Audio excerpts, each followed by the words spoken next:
my work helping to build the Illinois Holocaust Museum, and the 2 times that I've had the privilege of reciting the oath of office for Illinois governor. As some of you know, Skokie, Illinois once had one of the largest populations of Holocaust survivors anywhere in the world.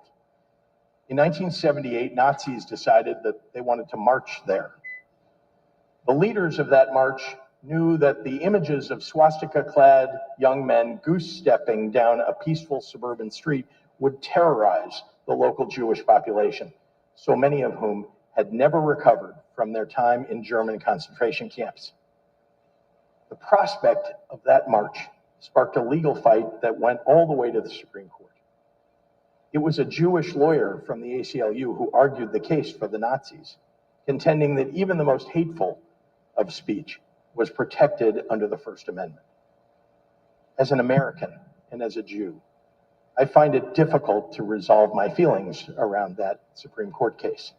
But I am grateful that the prospect of Nazis marching in their streets spurred the survivors and other Skokie residents to act.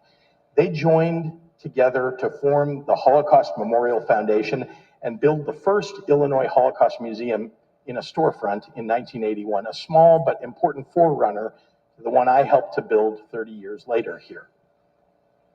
I do not invoke the specter of Nazis lightly, but I know the history intimately and have spent more time than probably anyone in this room with people who survived the Holocaust. Here's what I've learned.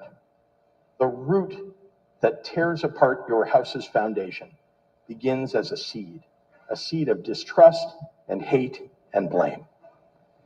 The seed that grew into a dictatorship in Europe a lifetime ago didn't arrive overnight. It started with everyday Germans mad about inflation and looking for someone to blame. I'm watching with a foreboding dread what is happening in our country right now. A president who watches a plane go down in the Potomac and suggests without facts or findings that a diversity hire is responsible for the crash. Or the Missouri Attorney General who just sued Starbucks, arguing that consumers pay higher prices for their coffee because the baristas are too female and non-white. The authoritarian playbook is laid bare here. They point to a group of people who don't look like you and tell you to blame them for your problems. I just have one question. What comes next?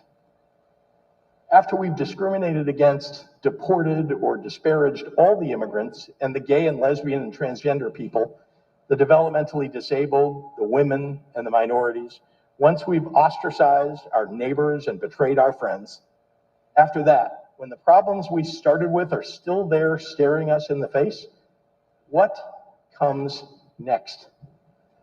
All the atrocities of human history lurk in the answer to that question. And if we don't want to repeat history, then for God's sake, in this moment, we better be strong enough to learn from it.